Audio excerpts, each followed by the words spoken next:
जय हिंद। मैं एडवोकेट महेंद्र भारतपुरी रामपुरी गोस्वामी कित्तूखेड़ी किसान पत्रकार स्वतंत्रता सेनानी उत्तराधिकारी और विभिन्न संगठनों से माध्यम से समाज सेवा भी करते हैं हम लोग। और आज अफीम के बारे में हम विशेषकर अपने कित्तूखेड़ी अपने गृह गांव में श्रीमान ठाकुर कमल सिंह जी सिसोदिया के जो लाइसेंस शुदा प्लस सीपीएस पद्धति के अंतर्गत जिनको लाइसेंस मिला है। सीपीएस पद्धति क्या है ये मैं बाद में बताऊंगा आपको, लेकिन उस पद्धति के अंतर्गत 10 साल का लाइसेंस है और ये लहलहा की फसल खड़ी है। अफीम का नाम आता है तो एक अलग ही सबके दिमाग में आ जाता है, जैसे कि काला सोना कहने में आता है, लेकिन काला सोना नहीं, ये जीवन रक्षक औषधि निर्माण में विशेषता पूर्ण रूप से इसी में प्रयुक्त होती है। ये एक जो एडिक्ट लोग हैं वो इसका नशा करते हैं और नशा मुक्ति अभियान के अंतर्गत भी बहुत सारी बातें होती है। लेकिन आज हम जो सीपीएस पद्धति के बारे में मैंने आपको कुछ बताया और अब और बताऊंगा। चीरा लगाने वाली पद्धति, ये सीपीएस पद्धति ऑस्ट्रेलिया में विशेषतः लागू है और अपने यहाँ भी विगत वर्षों से शुरू की गई है। इसमें किसानों को ये डोड़े यहाँ से काट के और दाने निकाल के और तोलते हैं इसका वजन पूरा, उसमें 200 रुपये प्रति किलो दिया जाता है। तो किसानों की मांग रही है अक्सर कि हमें उसका 500 रुपये 1000 रुपये प्रति किलो किया जाए, जिससे हमें राहत मिले। चीरा पद्धति में भी 500 रुपये किलो से लगाकर 2500-2800 एक स्लैब है, उसमें भी बहुत कम है। उसमें भी जब अफीम पकड़ी जाती है तो 1 लाख रुपये प्रति किलो, 1.5 लाख रुपये प्रति किलो जो भी आंका जाता है, समाचार पत्रों में भी आता है और शासन जो है उसकी कीमत आंकता है। तो क्यों ना किसानों को 10,000, 15,000 या 20,000 रुपये प्रति किलो दिया जाए, ताकि एक अलग से ही उनका ये नज़रिया रहे, वो जो स्मगलिंग कर रहे हैं वो नहीं करेंगे। किसानों को उसमें भी बहुत खर्चा होता है और हम चाहेंगे कि शासन से हर बार 1985 से लगाकर, बल्कि और पहले से भी, पहले सोशल मीडिया नहीं था, अब सोशल मीडिया है। पहले किसान संघ नहीं थे, अब किसान संघ है। किसान संघ के माध्यम से ही और अफीम उत्पादक किसान संघों को भी संगठन बना है। सभी संगठनों के माध्यम से हम चाहेंगे कि हमारी आवाज़ वहाँ तक पहुँचे, केंद्र सरकार तक। और अफीम उत्पादक किसानों के लिए विशेषकर, बाकी तो एमएसपी तय कर ही देती सरकार, लेकिन इस पर भी एमएसपी है, जो नीति बनाई जाए उसमें अंग्रेज किसानों को नहीं रखे। साथ ही साथ उन किसानों को, अफीम उत्पादक वास्तव में जो किसान है, उनको भी नीति निर्धारण में लिया जाए, क्योंकि जो ग्राउंड जीरो पे जो है समस्याएं होती है वो केवल और केवल किसान ही समझ सकता है।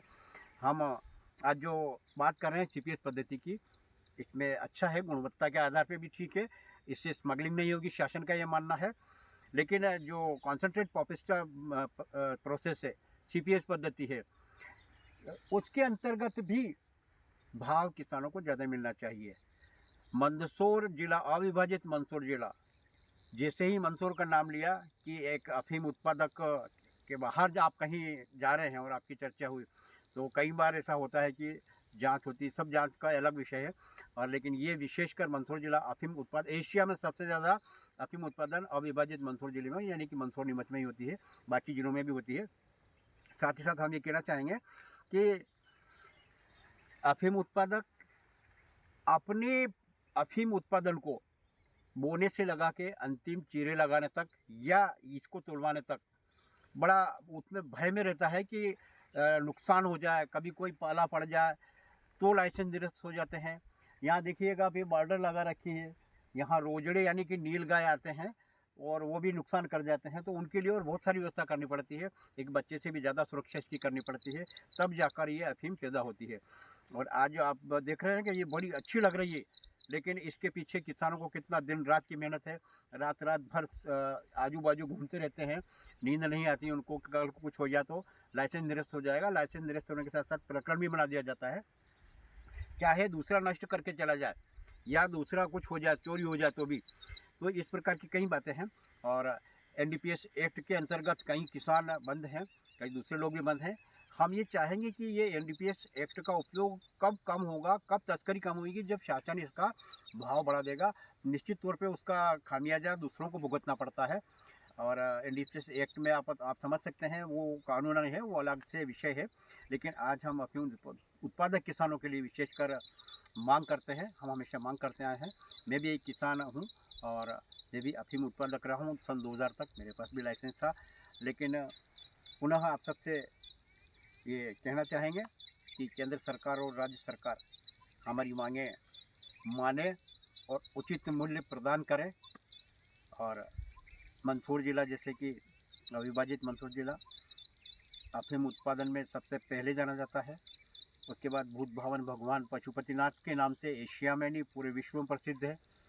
स्लेट पेंसिल के नाम से भी जाना जाता है, लेकिन आज हम अफीम की बात कर रहे हैं। इन 2-3-4 नामों से विशेषकर प्रसिद्ध है मंदसौर जिला विश्व पटल पर। तो इस विश्व पटल पे इसको कायम रखने के लिए भूत भवन भगवान पशुपतिनाथ से भी हम आराधना करेंगे कि शासन को इस प्रकार की नीति बनाने के लिए प्रेरित करें, और किसानों की तरफ से भी मांग रखेंगे ये जीवन रक्षक औषधि को हम इसी के रूप में काम लाएं, तो इसका भाव बढ़ जाएगा तो थोड़ा सा अच्छा भी रहेगा, किसानों को फ़ायदा होगा। इसी के साथ जय हिंद और नमो नारायण।